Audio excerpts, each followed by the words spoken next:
Next is a collaboration with a guy named Brian Lai. We call this the Amalgam. This is also a flipper. With the Mantra and the Amalgam, the holes work great. You don't have to have such a strong detent to get that flipper to work well. With that compression lock and the new ball bearing mechanism, you can easily open these with one hand. But the Brian Lai does have that flipper, so you'll be able to kick it open. It's got the improved ball bearing mechanism with the larger ball bearings, the thicker phosphor bronze, the thicker, harder steel interface that it's riding on.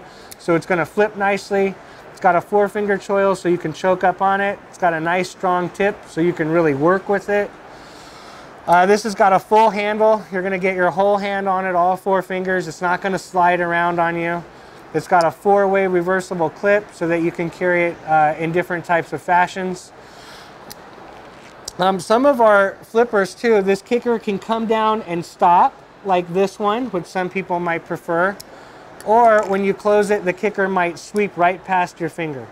And so there's a different school of thought on how that flipper mechanism interfaces with that compression lock. But we're still expanding our flippers, our compression locks. Both of these are going to flip well and perform very well.